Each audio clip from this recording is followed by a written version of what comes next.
ನೀವು ಕಂಪ್ಲೇಂಟ್ ಕೊಡದೆ ಹೋದ್ರೆ ಕಾನೂನು ಪ್ರಕಾರ ನಾವು ಯಾವ ಕ್ರಮನೂ ತಗೊಳಕ್ಕಾಗಲ್ಲ.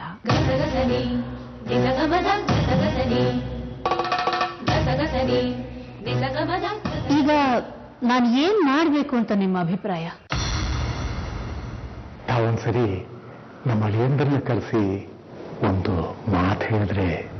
ಓಕೆ, ಅವರ ಅಡ್ರೆಸ್ ಫೋನ್ ನಂಬರು ಬರ್ಕೊಡಿ, ಅವ್ರನ್ನ ಕರೆಸಿ ವಿಚಾರಿಸ್ತೀನಿ. ಮೇಡಮ್, ಆದ್ರೆ ನಮ್ಮ ಅಳಿಯಂದ್ರು ತುಂಬಾ ಒಳ್ಳೆ ಮನುಷ್ಯರು, ಬಿಸ್ಲಲ್ಲ. ನೀವು ಅರ್ಥ ಆಯ್ತು. ನಾವು ಅವ್ರ ಹತ್ರ ಕ್ರೂರವಾಗಿ ನಡ್ಕೋಬಾರ್ದು, ಬರೀ ಕರೆಸಿ ಬುದ್ಧಿ ಮಾತು ಹೇಳಿ ಕಳಿಸ್ಬೇಕು, ಅಷ್ಟೇ ತಾನೇ? ಹೌದು ಮೇಡಮ್. ಸರಿ, ಅಡ್ರೆಸ್ ಫೋನ್ ನಂಬರು ಬರ್ಕೊಡಿ. ಕಾಗದಿದ್ದೀನಿ ಮೇಡಮ್.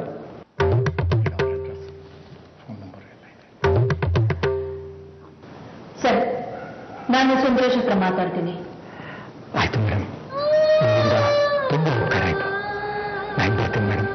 ಅಪ್ಪಳೆ ಕೊಟ್ರೆ ಹೋಗ್ತೀನಿ.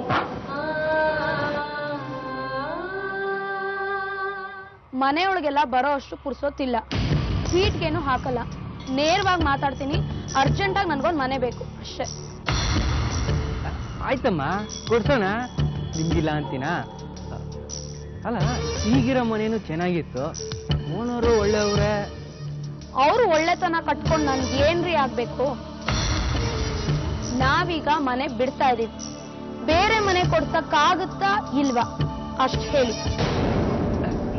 ಆಗಲ್ಲ ಅನ್ನಕ್ಕಾಗುತ್ತಾ? ನಿಮ್ಮಂತವ್ರು ಬೇಗ ಬೇಗ ಮನೆ ಖಾಲಿ ಮಾಡಿದ್ರೇನೆ ಅಲ್ವಾ ನಮ್ಮಂತವ್ರಿಗೆ ಲಾಭ. ಅಲ್ಲ, ನಾನು ಈಗ ಕೇಳ್ತೀನಿ ಅಂತ ಬೇಜಾರು ಮಾಡ್ಕೋಬೇಡಿ. ಈಗಿರೋ ಮನೆ ಏನಾಗಿದೆ ಅಂತ. ಅದೇನೋ ನಾವು ತುಂಬಾ ಜಗಳ ಮಾಡ್ತೀವಂತೆ, ಕೆಳಗಿನ ಮನೆಯವ್ರಿಗೆ ನೀರ್ ಕೊಡಿ ಅಂತ ಪೀಡಿಸ್ತೀವಂತೆ, ತುಂಬಾ ತೊಂದರೆ ಕೊಡ್ತೀವಂತೆ. ನಮ್ ತೊಂದ್ರೆನೆ ನಮಗ್ ಸಾಕಷ್ಟಿದೆ. ಹೇಳೋದು ನಮ್ ವೃತ್ತಿ ಅಲ್ವಾ? ಇವ್ ಮನೆ ಹೇಳಿದ್ನಲ್ಲ, ಅದು ಒಂದ್ ಮನೆ.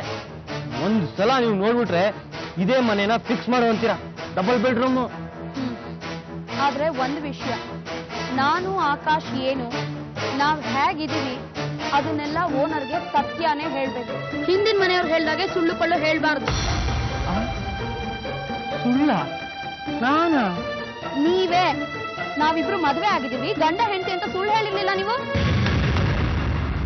ಯಾಕೆ ಇಷ್ಟೊಂದು ಟೆನ್ಷನ್ ಅಲ್ಲಿದ್ಯಾ? ಟೆನ್ಷನ್ ಅಲ್ಲ ಕಣೋ, ನಾನು ಎಲ್ಲ ವಿಷಯನೂ ಈಸಿಯಾಗಿ ತಗೊಳ್ಳೋಳು, ನಿನಗೆ ಚೆನ್ನಾಗಿ ಗೊತ್ತು.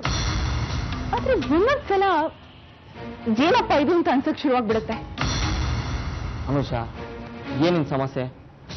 ಶ್ಯಾಮ್ ಸರಿದ ಅಂತಾನೆ?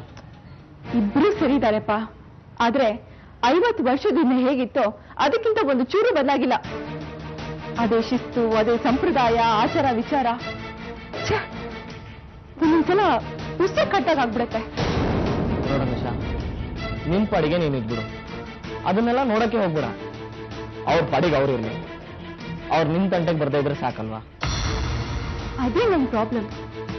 ಅವ್ರ ಪಾಡಿಗೆ ಅವ್ರು ಏನ್ ಬೇಕಾದ್ರೂ ಮಾಡ್ಕೊಳ್ಳಿ, ಆದ್ರೆ ಎಲ್ಲದಕ್ಕೂ ನನ್ನ ಮಧ್ಯೆ ಹೇಳ್ತಾರೆ. ಮದುವೆ ಆದಾಗಿಂದಾನು ನಾನು ಅವ್ರ ಪಾಲಿಗೆ ಒಂದು ದೊಡ್ಡ ಪ್ರಾಬ್ಲಮ್. ಅಪ್ಪ, ಇದು ತುಂಬಾ ಡೆಲಿಕೇಟ್ ಕೇಸು.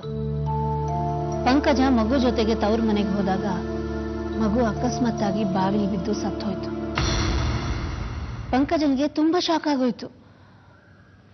6 ತಿಂಗಳಿಂದ ಅವಳು ಯಾರ ಹತ್ರ ಮಾತು ಆಡಿಲ್ಲ, ಒಂದ್ ಹನಿ ಕಣ್ಣೀರು ಹಾಕಿಲ್ಲ ಅಂತ ಅವಳ ತಂದೆ ಹೇಳ್ಕೊಂಡು ಕಣ್ಣೀರಿಟ್ರು.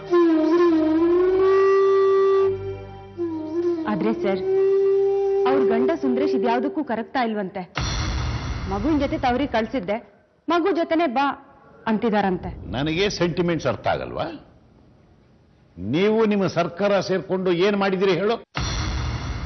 ಹೆಂಡತಿಗೆ ಗಂಡ ತೋರಿಸಬೇಕಾದ ಪ್ರೀತಿ ಇಷ್ಟು kg, ಗಂಡನ ಜವಾಬ್ದಾರಿ ಇಷ್ಟು ಲೀಟ್ರು,